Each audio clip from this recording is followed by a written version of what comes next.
ওই যে ওসমান হাদির যে মঞ্চ, ইনকিলাব মঞ্চের সদস্য সচিব, সে সন্দেহ ডাউট করছে যে এই রাষ্ট্রপতি শাহাবুদ্দিন ওখানে থাকায় নামাজ কবুল হবে কি, ধর্মের কোন জায়গাটা দেবে। আর এই নামাজ কি হয়েছে, কবুল হবে কিনা রাষ্ট্রপতি শাহাবুদ্দিন যে নামাজ আছে এইখানে, তার পেছনে আমার কাছে ভিডিওটা আছে, আমি প্রয়োজনে পরে আপনাদেরকে দিব। সে বলছে যে আমার তো ডাউট হচ্ছে, সন্দেহ হচ্ছে, আমি যে এখানে নামাজ পড়তে আসছি ওখানে মিডিয়া তার সেই নামাজটা কি আমার কবুল হবে কিনা, কারণ এখানে শাহাবুদ্দিন নামাজ পড়তেছে। এনসিপির লোকজন নাসিরুদ্দিন পাটোয়ারি বলতেছে যে রাষ্ট্রপতি একটা সন্ত্রাসী, এই সন্ত্রাসী খুন করছে, ধর্ষণ করছে, একে দ্রুত সরাইতে হবে। আসলে মতলবটা কি? ডক্টর ইউনূসের নাড়াচাড়া দেখতে পাচ্ছি, তিনি খুব ছুটছেন, উনি গেছেন সংসদ ভবনে, তারেক রহমানের দেখা পেয়েছেন, আজকে তিনি যমুনায় গেছেন, খুব ব্যাপার স্যাপার নিয়ে দেখা গেছে। আমরা হেডলাইন করেছি ডক্টর ইউনূসের মতিগতি কি, রাষ্ট্রপতির চক্ষু সরিয়ে মববাজরা কি করতে চায়। নীলুফার চৌধুরী মনি, আপনার কাছে একটু জানতে চাই বিষয়টা কি, আমাদের কাছে একটু কেমন কেমন লাগছে, ডক্টর ইউনূসকে আমাদের বিশ্বাস করতে ইচ্ছা করছে। ধন্যবাদ আপনাকে, ঈদ মোবারক সবাইকে যারা শুনছেন, এবং আমার প্রিয় দুইজন বক্তা এখানে আছেন, খুব ভালো বলেন, আমি দুইজনেরই ভক্ত, মামুন ভাই এবং ফরিদ ভাই, দুইজনকে ঈদ মোবারক। যারা দর্শকরা আজকের দিনে আমাদের সাথে আছেন, এত ব্যস্ততার মধ্যেও আমরা তাদের প্রতি কৃতজ্ঞ। এখানে আপনি একটা প্রশ্ন করেছেন বা দুইটা প্রশ্ন করেছেন, তার মধ্যে অনেকগুলো প্রশ্ন আছে। একদম একটা ধর্মের প্রশ্ন আছে, ধর্ম একটা বিশাল জায়গা, কিন্তু রাষ্ট্রের মধ্যে ধর্মের কিন্তু ওইভাবে স্থান নাই। রাষ্ট্রের জায়গায় রাষ্ট্র, ধর্মের জায়গায় ধর্ম। যারা এই কথাগুলো বলেছেন যে তার পিছনে নামাজ হবে কিনা, আপনি খেয়াল করেন যে তারা কারা? তারা তো বেহেশতের টিকিট বেচা মানুষ। যারা বেহেশতের টিকিট বিক্রি করতো তারাই বলতে পারে কে বেহেশতে যাবে, কার পিছে নামাজ হবে, কার পিছে হবে না। ইসলাম একটা পূর্ণাঙ্গ ধর্ম এবং ইসলাম একটা উদারনৈতিক ধর্ম। ইসলাম কখনো কাউকে হার্ট করে কথা বলে না। ইসলাম কাউকে বলে না যে এই কাজটা করলে তুমি মাস্ট বেহেশত পাবা, এই কাজটা করলে তুমি মাস্ট দুজকে যাবা। দুজকে যেতে যেতে অনেকে বেহেশতে যায়, বেহেশতে যেতে যেতে অনেকে তার কৃতকর্মের জন্য আবার দুজকে যায়। এই জায়গাগুলোকে আমরা যখন বৈষয়িক জীবনে যখন নিজেরাই ডিসিশন দিয়ে ফেলি, তাহলে তার সৃষ্টিকর্তার কোনো দরকার পড়ে না। এই জায়গাটা, যে জায়গাটা আপনার সম্পূর্ণ বিশ্বাসের দোলাচলায় চলে, সেই জায়গাটায় আমি ওভার বিশ্বাস নিয়ে কথা বলছি।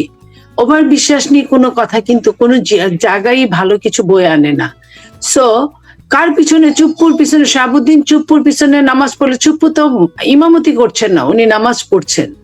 তো নামাজে আমরা কি বলি? হাত তুলে বলি, আল্লাহ এই যে হাজার হাজার লাখো মানুষের হাতে তুমি যে হাত দুটো পছন্দ করে, সেই হাতের উসিলায় আমাদেরকে ক্ষমা করে দাও। তো ওইখানে ওই জায়গায় সেও তো, ওই যে বলছে সেও তো ভালো দুইটা হাত হতে পারতো, হতে পারে নাই কেন? এই ধরনের কথা বলার জন্য যে ওই দুটো হাতের জন্য কিন্তু সমস্ত হাতের দোয়া কবুল করে আল্লাহ, যদি একটা জায়গায় ভালো কোনো মানুষ থাকে। তো এত বড় ঈদগাহ মাঠে একটা মানুষও কি ভালো ছিল না তাদের দৃষ্টিতে? তো এই যে নোংরামি ছড়াচ্ছে, নোংরামির বিষ বাষ্প কোথায় গিয়ে ঠেকবে আমরা জানি না। এগুলো ভীষণ ভাবে নোংরাম। আমরা এই নোংরামোর জায়গাগুলো থেকে সরে আসতে চাই। বিএনপি বাস্তব ভিত্তিক একটা রাজনৈতিক দল। বিএনপি এইসব নোংরা জিনিস নিয়ে চর্চা করে না, করার কথাও না। আমরা যার যেখানে আশ্রয়, আমরা সেইটুকু নিয়ে কথা বলি। তারা যখন এই শাহাবুদ্দিন চুপ্পু সাহেবের আন্ডারে যখন তারা শপথ নিয়েছে, তখন কিন্তু কাউকে, বাংলাদেশের মানুষকে জিজ্ঞেস করে নাই। শপথ যখন নিয়েছে তখন বলে নাই যে এই মানুষটা দুজকবাসী, এই মানুষটার পিছনে গেলে আমরা দুজকই হব, এই মানুষটার পিছনে গেলে আমাদের এটা ইলিগাল হবে। তখন কিন্তু শপথ নিয়েছে। তো নিজের জিনিসটা যখন কাজ করলো তখন খুবই ভালো। এই রাষ্ট্রপতি যখন টাইম চলে গেল তখন রাষ্ট্রপতি খারাপ হয়ে গেল। এখন রাষ্ট্রপতি এত খারাপ যে ওইখানে দাঁড়ালেই তার সবাই দুজকবাসী হয়ে যাবে। যেমন 2 বছর তাকে দাঁড়ানোর সুযোগ দেয় নাই। আরে বিচার করার মালিক তো খুদ সৃষ্টিকর্তা, মানুষের এখানে কিছু করার নাই। মানুষ সর্বোচ্চ আপনার উইটনেস হতে পারে, এর চেয়ে বেশি কিছু না। তো সেই জায়গায় যদি এই ধরনের কথা বলে, আমি এই ধরনের কথাকে প্রথমে এক্সপান্স করছি শুদ্ধ ভাষায় কথা বললাম। ঈদের দিন আমি এর চেয়ে বেশি নোংরা ভাষার দিকে যেতে চাই না। নোংরা টেনে নিয়ে আসে। আর দ্বিতীয় কথা হচ্ছে, আমার খুব ভালো লেগেছে যে আমরা এমন একটা সৌহার্দ্যপূর্ণ বাংলাদেশ চেয়েছিলাম। হ্যাঁ, ভুল ভ্রান্তি, আমরা মানুষ, আমাদের অনেকের অনেক ভুল আছে। এই শাহাবুদ্দিন চুপ্পু সাহেব আপনার যখন আওয়ামী লীগের রাষ্ট্রপতি ছিলেন এক ধরনের বক্তব্য রেখেছেন, যখন ইন্ট্রিম সরকারের রাষ্ট্রপতি ছিলেন এক ধরনের বক্তব্য রেখেছেন, যখন বিএনপি রাষ্ট্রপতি তখন এক ধরনের বক্তব্য রেখেছেন। এখন আমার কথা হলো, তার বক্তব্যটা আসে কোথা থেকে? তার কতটুকু নিজে বক্তৃতা লিখে দেওয়ার ক্ষমতা আছে? একটা লাইনও নাই। সো যার একটা লাইন নিজে বেছে নিতে পারে না, তাকে নিয়ে কথা বলাটা এখানে যায় না। উনি নামে মহামান্য আছেন, থাকুন। উনি কখন যাবেন কখন থাকবেন এটা রাষ্ট্রের ব্যাপার। রাষ্ট্রে যারা সরকারে নিয়ে যেতে আছেন তাদের ব্যাপার। তো আমরা একটু দেখতে থাকি, এইটুকুই আমরা বলতে থাকি। উনি তো আর যাই হোক ডিস্টার্ব করছেন না এই মুহূর্তের জন্য। অতীত জিনিস অনেকেরই অনেক রকম ঘাটালে অনেক রকম পাপ পঙ্কিলতা ভেসে উঠবে, আমরা ওগুলা নিয়ে কথা বলতে চাই না। আমরা এই মুহূর্তে সংবিধান নিয়ে নিয়ন্ত্রণের মধ্যে থাকতে চাই। এই সংবিধান নিয়ন্ত্রণের মধ্যে যদি শাহাবুদ্দিন চুপ্পুকে সংবিধান চায় সে থাকবে, অন্য কাউকে চাইলে সে থাকবে, সেটা নিয়ে আমাদের কোনো বাদ বিচার নাই। আর আরেকটা জিনিস যেটা আপনি বললেন, যে আমারও চোখে পড়েছে একজন দুর্দান্ত প্রতাপশালী রাজা বাদশার চেয়েও আপনার প্রতাপশালী 18 মাসের বাদশাহ যিনি ছিলেন, ওনাকে যখন আমি খুব নীরবে নিভৃত ম্রিয়মান হয়ে যখন আমি দেখি, কোথাও গিয়েছেন বসেছেন, ওনার যে জায়গাগুলো আজ থেকে 1 মাস আগে ওনার পদচারণায় সাধারণ মানুষ স্তম্ভিত হয়ে যেত, সাধারণ মানুষের উপর মব নির্যাতিত হতো, মবের নির্যাতন নেমে আসতো, সেই মানুষটা আজকে অসহায় ভঙ্গিতে এখানে ওখানে যাচ্ছেন। আমরা আর যাই হোক না কেন, একটা মানুষকে যখন চিনে ফেলেছি, তাকে নিয়ে আমি অন্তত রাষ্ট্রকে বলবো, মানে রাষ্ট্রের কর্ণধাররাই তো রাষ্ট্রের অংশীদার, রাষ্ট্রের মধ্যে পড়ে, বলবো যে একবার আপনার যাকে আমরা চিনে ফেলেছি তাকে আর দ্বিতীয়বার দরকার নাই। আমরা সেই জায়গাতে বলতে চাই যে যেভাবে যে মানসিকতা নিয়েই যাক না কেন, উনি যখন ফার্স্ট অধিবেশনে গেলেন তখন আমি একটা হুচট খেলাম, আজকে যখন ওনাকে দেখলাম আরেকটা হুচট খেলাম। কারণ উনি হচ্ছেন ওই যে শেখ হাসিনা যে ভাষায় কথা বলতেন, আমি ওই ভাষাটা ব্যবহার করতে চাই না, তারপরেও কথা চলে আসে যে টাকা লগ্নি করলে কি বলে। উনি হলেন মোটা চামড়ার অধিকারী একজন মানুষ, ওনার হয়তো লজ্জা শরম কম থাকতে পারে, কিন্তু একটা রাষ্ট্রের সাবেক কর্ণধার হিসেবে আমি কিন্তু ওনার এই হাঁটাচলাকে আমার কাছে ভালো ঠেকে না, আমার কাছে ভালো ঠেকছে না। তো আমি মনে করি আমাদের মাননীয় প্রধানমন্ত্রী, উনি ভীষণভাবে পুরখাওয়া একজন মানুষ। এই পুরখাওয়া মানুষটা বাংলাদেশের ভবিষ্যৎ এবং নিজের দলের ভবিষ্যতের কথা চিন্তা করে এমন কিছু অবশ্যই করবেন না যাতে বাংলাদেশের সাধারণ মানুষ আবার বিপদগ্রস্ত হয়। এটুকু আমি বলতে চাই।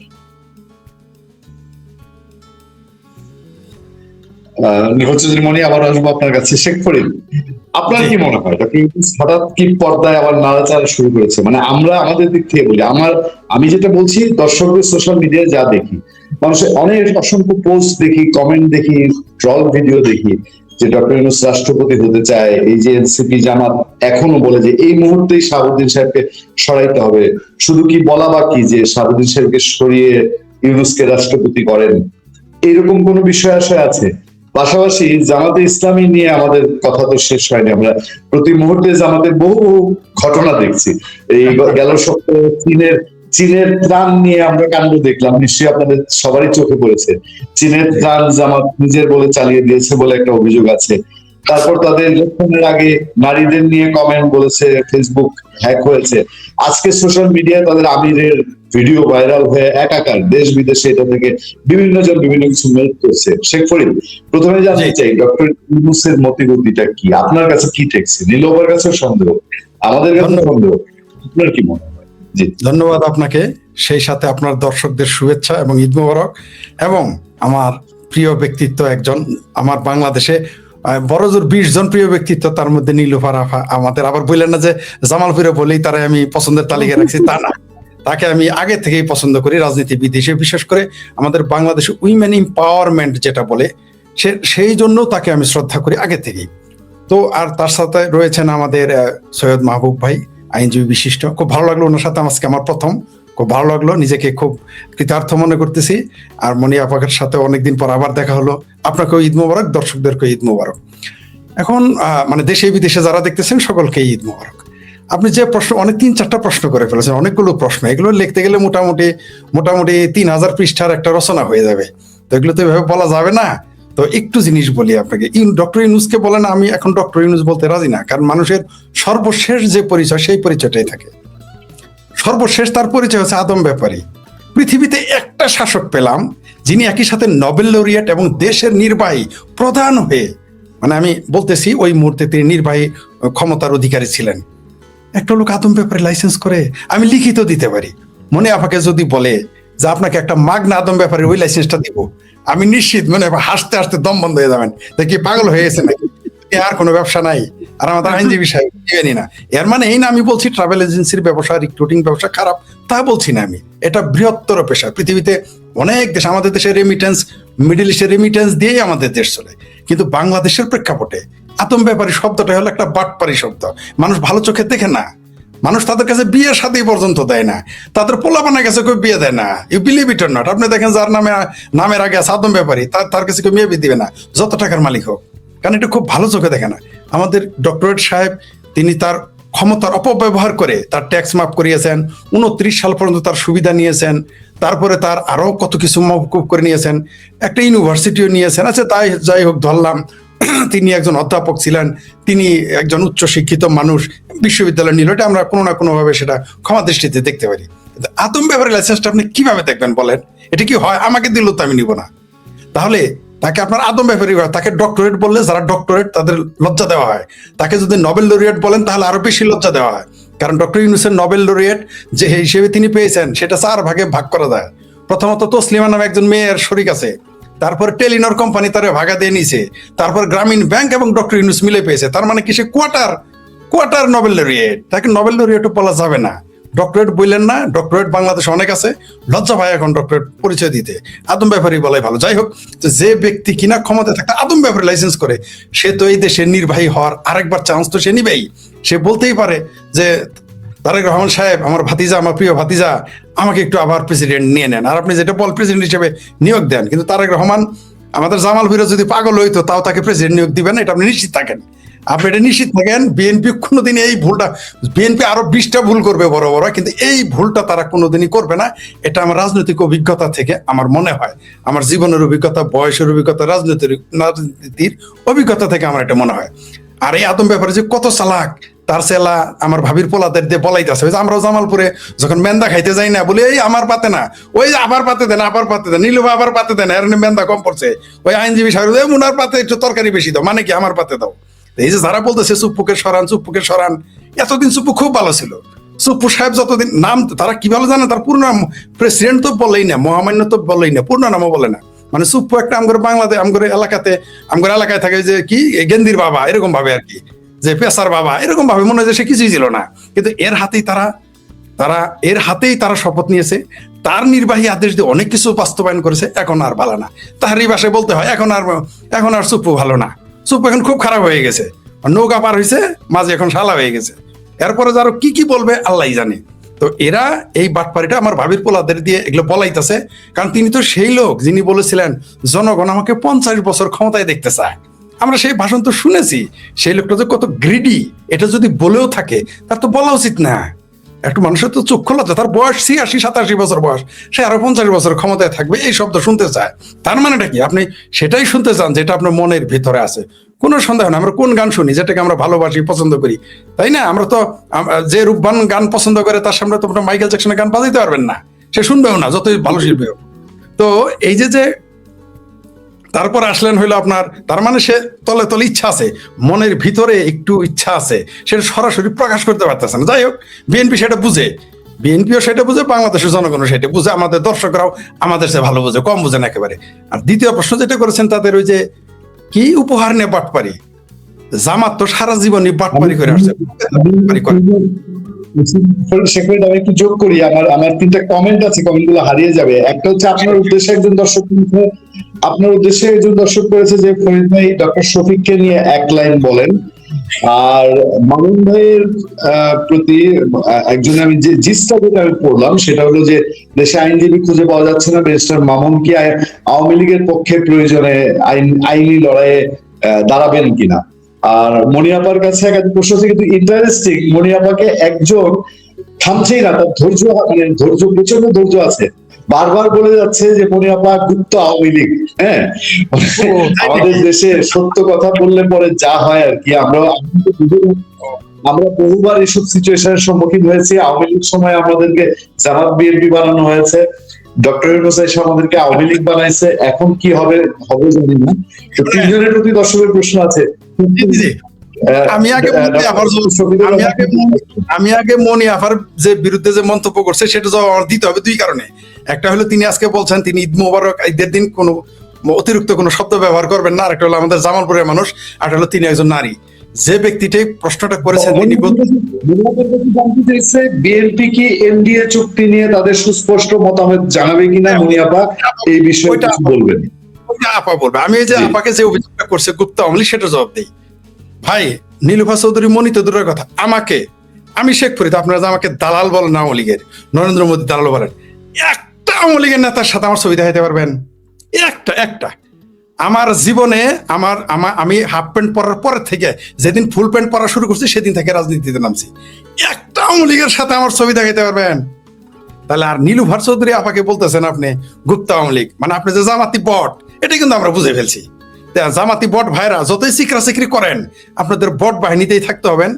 আপনারা এবার আওয়ামী লীগ নাই বলে আপনারা 68টা সিট পেয়েছেন, আমরা এগুলোও জানি। হাতে পায়ে তারেক রহমানের হাতে পায়ে ধরে, এই নীলুফা আপাদের হাতে পায়ে ধরে কিন্তু আপনারা পাশ করেছেন, আমরা জানি। আপনাদের যে সুম্মা শফিক আছে না, যাকে দুষ্ট লোকেরা কেউ গে বলতেছে, গে সে কিনা সেটা আমাদের জানার দরকার, সেটা ব্যক্তিগতভাবে পার্সোনাল লাইফে একজনের ব্যক্তিগত ব্যাপার। কিন্তু সে প্রকাশ্যে যে আলোচনা করতেছে, যে চরিত্র দেখাইতেছে, এই যে গুপ্ত না, তিনি একেবারে প্রকাশ্য গে। এই যে গে যে 3বার জামানত হারাইছে, এইবারও কিন্তু হারাইছিল, আমরা কিন্তু জানি। তাই ভাই, কে গুপ্ত আওয়ামী লীগ, কে গুপ্ত বিএনপি, ওই গুপ্ত রাজনীতি জামাতি আপনারা করেন, আমরা এখানে কেউ গুপ্ত না। প্রত্যেকের চিন্তা চেতনা রাজনৈতিক অবস্থান স্পষ্ট। বাংলাদেশ আওয়ামী লীগের যারা কট্টর আওয়ামী লীগ, তারা নীলুফা চৌধুরীর নামই শুনতে পারে না, এটা আমি ব্যক্তিগতভাবে জানি। কেন? কারণ তিনি যাহা বিশ্বাস করেন তাহাই বলেন, আমরাও যাহা বিশ্বাস করি তাহাই বলি। আমরা ভাই কেউ গুপ্ত না, কেউ সুপ্ত না, আমরা যা বলার তা বলি। সেটা গেল এক বিষয়। এবার আসি উপহারের ব্যাপারটা। জামাত হইলো শুনে, চীন সারা জীবন সারা পৃথিবীর জিনিস নকল করে, আর জামাত হইলো তার চেয়েও বড় আব্বা, মানে বাব্বা। জামাতের আমির দেখি সব শয়তানের আব্বা, বিষয়টা এরকম। চীনেরে ফেল করে দিয়ে, চীন সারা জীবন নকল করে, এবার চাইনিজ জিনিসের নকল করে তারা নিজের নামে উপহার চালাই দিছে। এরপরও জামাতের লজ্জা হবে না?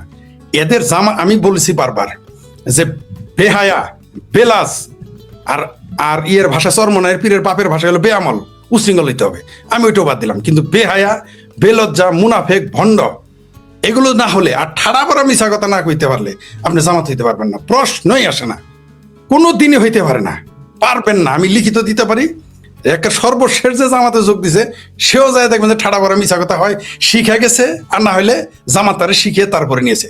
ঠাড়া পড়া মিথ্যা কথা না বলে, নীলফা আফার যদি কোনোদিন যদি জামাতে যায়, যদি এটা কিয়ামত পর্যন্ত সম্ভব না, ঠাড়া পড়া মিথ্যা তাকে বলতে হবে, তাছাড়া সম্ভব, এটা আপনি নিশ্চিত থাকেন। তো এই দেখেন এরা কত বড় বদ।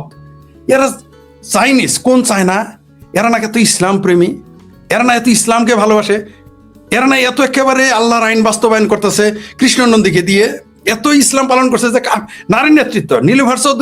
নীলুফার চৌধুরী মনি প্রধানমন্ত্রী হবে, এটা তাদের কাছে হারাম। কিন্তু কৃষ্ণ নন্দীকে জামাতের এমপি বানাবে, নেতা বানাবে, এটা হারাম। এদের উপরে কি সূরা নাজিল হয়? আমার মনে হয় আল্লাহ আমাদের পবিত্র কোরআনে 114টা সূরা নাজিল করছে, ওদের বোধহয় আলাদা কোনো কোরআন আছে, সেখানে 117টা সূরা নাজিল হয়, সেখানে বোধহয় সূরায় বগি ঠগি আছে। নইলে এটা কিভাবে বলে নারী নেতৃত্ব হারাম? নীলুফা চৌধুরী কোনোদিন নেতা হইতে পারবে না, শেখ হাসিনা নেতা হইতে পারবে না, দেশের খালেদা জিয়া হইতে পারবে না, যদিও তারা প্রত্যেকেই নেতা, কেউ ছিল, কেউ এখনো আছে। কিন্তু কৃষ্ণ মন্দিরে দেওয়া যাবে, ওইটা হালাল হয়ে গেছে। কৃষ্ণ মন্দিরে ভোট দিলে আপনি সেলসেলায় বেহেশতে চলে যাবেন জামাতে। এরা আল্লাহর সাথে বাটপারি করে, বেহেশত বিক্রি করে। এরা বেহেশত বিক্রি করে সেই দল যে চাইনিজ অ্যাম্বাসেডারের কাছ থেকে এই কি উপহার নিয়ে সে তো বাটপারি করবে নিজের নামে। আরো বিস্ময়কর ব্যাপার, ছবিগুলো জুম করে দেখেছেন? আমি জুম করে দেখেছি। প্রত্যেকটা মানুষ সচ্ছল, আপনি দেখেন প্রত্যেকটা মানুষ স্বচ্ছ, তাদেরকে উপহার দিয়েছে। এই উপহারগুলো তো সাধারণ দরিদ্র মানুষের জন্য। তারা ওই যে জামাতের একটা নিয়ম আছে, মায়ের পেটের ভাইয়েরও দাফন কাফনের কাপড় কিনে দিবে না, ওই মরার পরে যে বাস থাকে ওই বাস দিবে না, কিন্তু তার দলীয় লোক হলে তার ব্যাংক লোন দিবে, তার উপহার দিবে। এমনকি কুরবানি দিলে গোস্ত দিবে না মায়ের পেটের ভাই। এই তো জামাত। জামাতের ভণ্ডামিটা থাকবেই। এরা 47 সালে পাকিস্তান চায় নাই, 71 সালে বাংলাদেশ চায় নাই। এরা যে কি চায় আর কি চায় না এটাই আপনি বুঝতে পারবেন না। এরা কখন যে কি সকালে এক কথা বলে বিকালে আরেক কথা। এরা সকালবেলা বললো আমরা শপথ নিব না যদি কি বিএনপি না কি না করে শপথ নিবে না, বিএনপি যদি কি 28 দফাতে স্বাক্ষর না করে। এরা 2 ঘন্টা পরে গিয়ে সেরে এরা দেখিছে যে মাশাআল্লাহ বিএনপি নেতাদের আগে গিয়ে শপথ নেওয়া শুরু করছে। তো এই জামাত সম্পর্কে একজন বলেছে, এই জামাতের আমির সম্পর্কে কি বলবো? এই লোকটা হইতেছে যে নারীদের বেশ্যা বলেছে, কর্মজীবী নারীদের, অথচ তার ওয়াইফ একজন কর্মজীবী নারী। যার নেতারা বিশ্ববিদ্যালয়ের ছাত্রীকে বেশ্যা বলেছে। তো এদের নিয়ে আর কি বলার আছে? আমাদের দুর্ভাগ্য এই দলটাকে মানুষ সমর্থন করে। আমি বিস্মিত হয়ে যাই, অবাক হয়ে যাই। বাংলাদেশের মানুষের আকল কি নষ্ট হয়ে গেছে যে এইরকম জামাতিদের মানুষ সমর্থন করে? তাই এদের নিয়ে আর বলতে। ধন্যবাদ। ধন্যবাদ শেখ ভাই, অনেক ধন্যবাদ। জনাব সৈয়দ মামুন মাহবুব, আমি একটু ওই যেহেতু আপনি সংবিধান এবং আমাদের আইন আদালত নিয়ে আপনি দেখেন, আমি রাষ্ট্রপতি শাহাবুদ্দিন চপ্পু এবং এখানে ডক্টর ইউনূসের নতুন করে আনাগোনা এই বিষয়টার দিকে আপনার একটু বিশ্লেষণ জানতে চাই। আপনি বাকি দুজনের কথাও শুনেছেন। পাশাপাশি আরেকটা গুরুত্বপূর্ণ ইস্যু আমি একটু আপনার কাছ থেকে জানতে চাই। এটা হলো সম্প্রতি আমি আপনার কথা প্রেক্ষিতে পরে নীলপার কাছে, মনির কাছে যাব। বিএনপি মহাসচিব মির্জা ফখরুল ইসলাম আলমগীর তিনি বলেছেন আওয়ামী লীগ নিষিদ্ধ আছে, নিষিদ্ধ থাকবে। কথাটার মিনিং কি? আপনার কাছে কি মনে হয়? মোহন মাহবুব, প্রথমে বাংলাদেশের রাষ্ট্রপতি, সংবিধান, রাষ্ট্রপতিকে সরিয়ে দেয়া, খেয়ে ফেলা, বদলে ফেলা এবং ডক্টর ইউনূসের মধ্যে দিয়ে আনাগোনা এবং এর পরবর্তীতে আওয়ামী লীগ নিয়ে যে মির্জা ফখরুল ইসলাম আলমগীরের মন্তব্য। প্রথমেই আপনার এই জনপ্রিয় অনুষ্ঠানে আমাকে যুক্ত করার জন্য আন্তরিক ধন্যবাদ। সবাইকে ঈদ মোবারক। দর্শক যারা সারা বিশ্ব থেকে বাংলা ভাষাভাষীর দর্শকরা দেখছেন, আর আজকে আমি বলতে আমার বলাটা বাধ্যতামূলক যে আপনি এমন 2 সহ আলোচককে আমার সঙ্গে আলোচনায় যুক্ত করেছেন যাদের দুইজনেরই যার যার ক্ষেত্রে অসাধারণ প্রতিভা ছাড়াও একটা কমন মিল আছে। সেটা হচ্ছে যে অত্যন্ত আউটস্পোকেন, যা বিশ্বাস করেন তাই বলেন, যেটা মুনাফেকি না। এবং আমার এইটুকু বলা বলতে অতিশয্য হবে না যে বিএনপির মতো রাজনৈতিক দলে নীলুফার চৌধুরী, মনি আপা সহ আরো অনেকে আছেন, তাদের মধ্যে যত রাজনীতির সামনে আনা যাবে, রাজনীতি ইভেন আওয়ামী লীগেও, মানে আওয়ামী লীগের বলছি, আওয়ামী লীগও যারা আউটস্পোকেন অল্প কিছু আছে। কারণ রাজনীতিতে সবচেয়ে বড় সমস্যা হচ্ছে নেতার সামনে কেউ কথা বলতে পারে না, বলে না সাহস করে, যেটাও একটা সমস্যা অনেক বড় দলগুলো। আর শেখ ফরিদ ভাইয়ের সঙ্গে আজকে আমার প্রথম ঈদের দিনে, পবিত্র দিনে দেখা হয়, অত্যন্ত ধন্যবাদ। তো ফরিদ ভাই, আপনি অত্যন্ত সাহসী বক্তা। আপনারা দুইজন, মনিয়াপা সহ জামালপুর, ওই দেওয়ানগঞ্জ থেকে যমুনা ওই পার হলে আমার গাইবান্ধা, কাজে আমি বোধহয় খুব দূরে না আপনাদের। তো যাই হোক, জোকস অ্যাপার্ট, শুকনা মৌসুমে এক হয়ে যায়। হ্যাঁ, শুকনা মৌসুমে এক হয়ে যায়। তো যাই হোক, জোকস অ্যাপার্ট, যেটা আপনি খুব গুরুত্বপূর্ণ প্রশ্ন করেছেন যে ডক্টর ইউনূস সাহেবের মতিগতি, রাষ্ট্রপতি এবং জামাত এবং এনসিপি। অ্যাকচুয়ালি এনসিপি তো একটা রাজনৈতিক দল না। আমি আগেও বলেছি বোধহয় আরেকটা কোন টকশোয়, যে জামাত ইসলামের কিন্তু ছাত্র শাখা আছে, মহিলা শাখা আছে। ছাত্র শাখা ইসলামী ছাত্র শিবির, ছাত্রীদের ইসলামী ছাত্রী সংস্থা, মহিলা জামাতের আছে, কিন্তু জামাতের কোনো যুব শাখা নাই। অ্যাকচুয়ালি এনসিপি হচ্ছে জামাতের যুব শাখা। জামাতের নাস্তিক শাখা আছে, জামাতের নাস্তিক শাখা আছে। ঠিক আছে। তো এইটার কারণে এই জামাত এনসিপির হঠাৎ করে পার্লামেন্টের আগে থেকেই, প্রথম অধিবেশনের আগে থেকেই রাষ্ট্রপতির অপসারণ, রাষ্ট্রপতির ভাষণ শুনবে না, এবং এখনই অপসারণ করতে হবে এবং অসভ্য ভাষায় সমস্ত আমাদের সভ্যতা, ভব্যতা, সাংবিধানিক রীতিনীতি বাদ দিতে আমাদের বাংলাদেশের বা এই অঞ্চলের বাঙালি জাতির যে একটা 1000 বছরের কৃষ্টি, যে আমার খুনির বাবাকেও আমি সামনে দেখলে মুরব্বী হলে সালাম দেই,